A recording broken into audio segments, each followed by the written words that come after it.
हो सकता है कि आपको परेशानी का सामना करना पड़े, हो सकता है कि आपके बिजी शेड्यूल में से कुछ टाइम आपको निकाल करके प्रभु के काम के लिए जाना पड़े, या कई बार हो सकता है कि आपको तिरस्कार सहना पड़े, आपको तनाव सहना पड़े, हो सकता है मे बी हो सकता है कि आप इन बातों का कैसे फेस कर सकें, लेकिन हमें फिर भी जो काम हमको प्रभु ने किया है कि समर्पित होकर के करना है, कैसे करना है, हमको समर्पित होकर के करना है।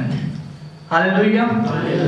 एक और कैरेक्टर जो हम देखते हैं, जो हमें एक चेले में हमको देखने को मिलना चाहिए, वो है कि प्रभु यीशु मसीह का चेला जो होता है वो कैसा होता है, अनुसरण करने वाला होता है। कैसा होता है, अनुसरण करने वाला होता है। आइए वचन पढ़ें, लूका उसका 16 अध्याय उसका 21 से 24 वचन, सॉरी मत्ती उसका 16 अध्याय 21 से 24 वचन। उस समय से यीशु अपने चेलों को बताने लगा, अवश्य है कि मैं यरूशलेम को जाऊं और पुरनियों और प्रधान याजकों और शास्त्रियों के हाथ से बहुत दुख उठाऊं और मार डाला जाऊं और तीसरे दिन जी उठूं। इस पर उस पतरस उसे अलग से ले जाकर झिड़कने लगा, हे प्रभु, परमेश्वर ना करे तेरे साथ ऐसा कभी ना होगा। उसने मुंह मुड़कर पतरस से कहा, हे शैतान, मेरे सामने से दूर हो, तू मेरे लिए ठोकर का कारण है, क्योंकि तू परमेश्वर की बातों पर नहीं परंतु मनुष्यों की बातों पर मन लगाता है। तो अब यीशु मसीह जो है अपने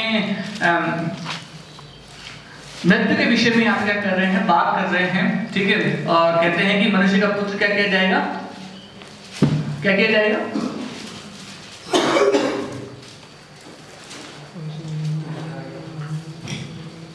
हाँ पढ़े। उस समय से यीशु अपने चेलों को बताने लगा, अवश्य है कि मैं यरूशलेम को जाऊं और पुरनियों और प्रधान याजकों और शास्त्रियों के हाथ से बहुत दुख उठाऊं, ठीक है। तो यीशु मसीह बोल रहा है कि मैं क्या करूंगा, यहाँ पे दुख उठाऊंगा। और हम एक यीशु मसीह को भी एक चेले के रूप में यहाँ पे हम देख सकते हैं, क्योंकि परमेश्वर ने किसको भेजा, प्रभु यीशु मसीह को इस धरती पर भेजा, और प्रभु यीशु मसीह जो थे वो किसकी आज्ञा को फॉलो कर रहे हैं, अब यहाँ पर परमेश्वर की आज्ञा क्या कर रहे हैं, यहाँ पे फॉलो कर रहे हैं। अब तक जितने भी अपन एग्जांपल लेते हैं वहां पर अपने चेले के संदर्भ में देखा था कि चेले क्या थे, वहां पे प्रभु यीशु मसीह के चेले थे।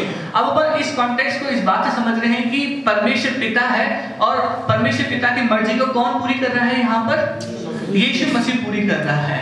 प्रभु यीशु मसीह अनुसरण कर रहा है उस बात का जो परमेश्वर ने उसको कही थी। और जब पतरस क्या बोलता है आगे इस बात के विषय में, बहुत दुख उठाऊं और मार डाला जाऊं और तीसरे दिन जी भी उठूं। इस पर पतरस ने उसे अलग ले जाकर झिड़कने लगा, हे प्रभु, परमेश्वर ना करे तेरा साथ ऐसा कभी ना होगा। हाँ, तो पतरस बोलता है कि ऐसा तेरे साथ नहीं होगा, लेकिन फिर प्रभु यीशु मसीह किसको डांटता है, पतरस को डांटता है कि मेरे को क्या करना है, मेरे पिता की आज्ञा का क्या करना है, मुझको अनुसरण करना है। तो एक चेले को हमेशा अपने गुरु का क्या करना चाहिए, अनुसरण करना चाहिए, फॉलो करना चाहिए। बाइबल कहती है कि जो अपना हाथ हल पर रखकर पीछे मुड़कर देखता है वो मेरे राज्य के योग्य नहीं है। क्या तात्पर्य है इस बात से कि प्रभु यीशु मसीह बोल रहे हैं कि जो अपना हाथ रखकर हल पर पीछे मुड़कर देखता है, वो ये है कि हमें प्रभु यीशु मसीह पर जब हम चल रहे हैं तो हमें क्या करते रहना चाहिए, आगे अनुसरण करते हुए आगे हमको चलना चाहिए, पीछे हमको नहीं फॉलो करना है, हमको यीशु मसीह को आगे की तरफ क्या करते जाना है, फॉलो करते जाना है।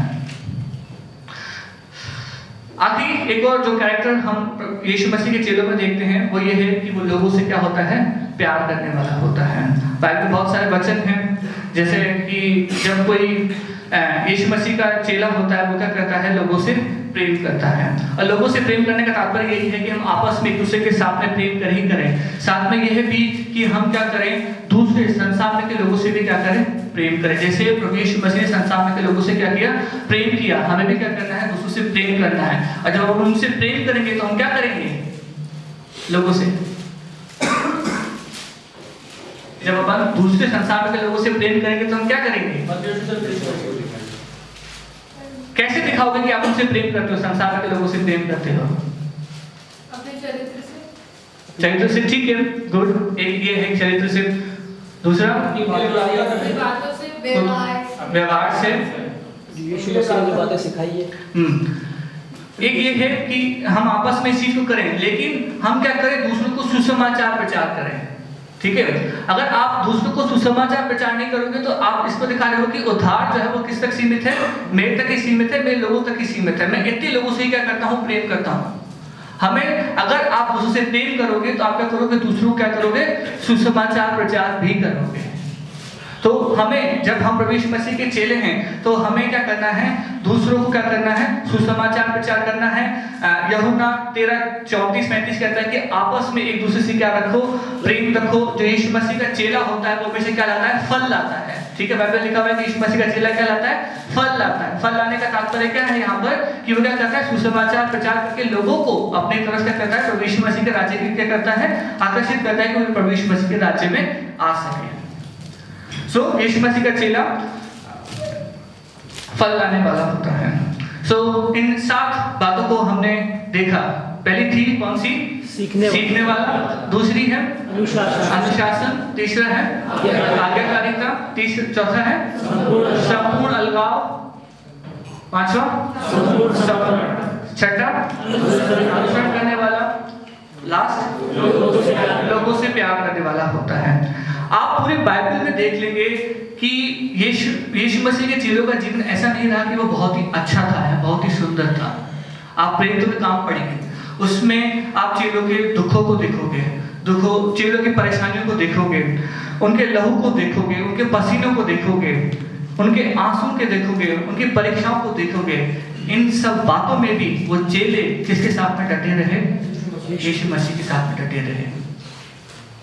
तो ये आपके सामने है कि आप इस बात को लेकर के न चले कि यीशु मसीह का जीवन जो है बहुत ही खुशी, हाँ ऐसा भी है। इसका दूसरा हिस्सा ये भी है कि हमें इन बातों का हो सकता है कि सामना भी करना पड़ सके। तो हमें उन परीक्षाओं में क्या रहना है, स्थिर रहना है और दिखाना है कि हम कौन है, प्रभु यीशु मसीह के चेले हैं। और आखिर में एक चीज बोलूंगा कि जो सीखने का मन रखता है, जो चेला बनता है, जो अच्छा मन रखता है, सीखने का अच्छा मन रखता है, वही अच्छा अगुआ भी बनता है। हालेलुया। प्रभु आप सबको इसका आशीष दे।